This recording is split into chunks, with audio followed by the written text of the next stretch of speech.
சற்று முன் எதிர்க்கட்சி தலைவராக இருக்கக்கூடிய உதயநிதி ஸ்டாலின் அவர்கள் கைது செய்யப்பட்டிருக்கிறார். மேலும் சூப்பர் ஸ்டார் ரஜினிகாந்த் அவர்கள் தர்மன் படத்துடைய ஷூட்டிங்கில் செல்லும்போது அவரிடம் இது குறித்து கேள்வி கேட்கப்பட்டிருக்கு.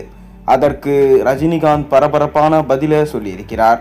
அதாவது எதிர்க்கட்சி தலைவராக இருக்கக்கூடிய உதயநிதி ஸ்டாலின் அவர்கள் நேற்று தவேக அரசை கண்டித்து ஆர்ப்பாட்டம் நடத்தினார். அப்போது விஜய் மற்றும் நடிகை திரிஷாவை மனதில் வைத்துக்கொண்டு தவறாக பேசியதாக நாடு முழுக்க சர்ச்சைகள் கிளம்பியது. மேலும் உதயநிதி ஸ்டாலின் மன்னிப்பு கேட்க வேண்டும் என்றெல்லாம் சொல்லப்பட்டது. அதைத் தொடர்ந்து தவேக மகளிர் அணியினர் காவல் நிலையத்தில் புகார் அளித்ததன் பேரில் விஜய் காய் நகர்த்தி தற்போது உதயநிதி ஸ்டாலின் அவர்கள் கைது செய்யப்பட்டிருக்கிறார். நாடு முழுவதும் தற்போது திமுகவினர் சாலை மறியலில் ஈடுபட்டு வருகிறார்கள். உதயநிதி அவர்கள் தற்போது கோர்ட்டின் முன் ஆஜர்படுத்துவதற்காக கொண்டு செல்லப்பட்டு கொண்டிருக்கிறார். ஸ்டாலின் மற்றும் அனைத்து அமைச்சர்களும் சரி தற்போது ஆலோசனையில் ஈடுபட்டிருக்கிறாங்க. மேலும் தர்மன் படத்துடைய ஷூட்டிங்கில் சூப்பர் ஸ்டார் ரஜினிகாந்த் பிஸியாக இருக்கார்.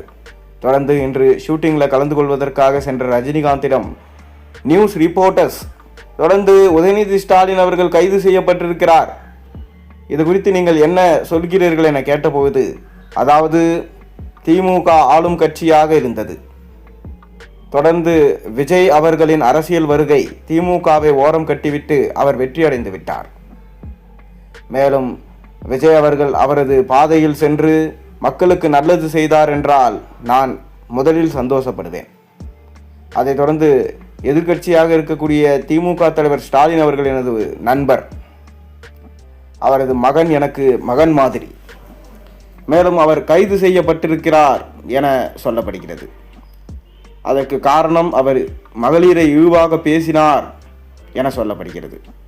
ஆனால் உண்மையில் உண்மைத்தன்மையை ஆராய வேண்டும். உண்மையில் உதயநிதி இரட்டை அர்த்தத்தை தான் பேசினாரா அல்லது அவர் மீது வீண் பழி சுமத்தப்படுகிறதா? மேலும் விஜய் அவர்கள் தன் கையில் இருக்கும் பவரை யூஸ் பண்ணி ஆளும் கட்சியாக இருக்கக்கூடிய விஜய் எதிர்க்கட்சிக்கு எதிரான அடக்குமுறையை கையாள்கிறாரா, வன்மத்தை கொட்டி தீர்க்கிறாரா என்பதை முதலில் ஆராய வேண்டும்.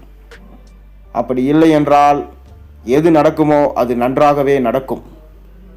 நோ கமெண்ட்ஸ் என கூறிவிட்டு ரஜினிகாந்த் சென்றுள்ளாராம்.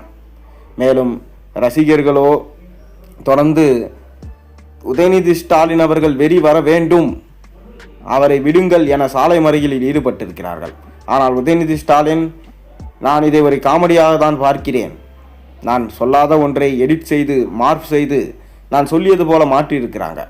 அதனால் இதற்கெல்லாம் இந்த திமுக காரனான உதயநிதி என்றுமே அஞ்ச மாட்டேன் என பதிலளிச்சிருக்கிறதா தற்போது செய்திகள் வெளியாகியிருக்கு. உதயநிதியோட கைதுக்கு ரஜினி கூறியதை நீங்கள் எப்படி பார்க்குறீங்க? மறக்காமல் கீழே கமெண்ட்டில் சொல்லுங்கள். மேலும் சேனலுக்கு சப்ஸ்கிரைப் பண்ணி லைக் பண்ணுங்கள், பெல் ஐக்கனை ப்ரெஸ் பண்ணுங்கள். அப்போ தான் நான் போடுற வீடியோஸ் எல்லாம் நோட்டிஃபிகேஷனாக வந்து சேரும்.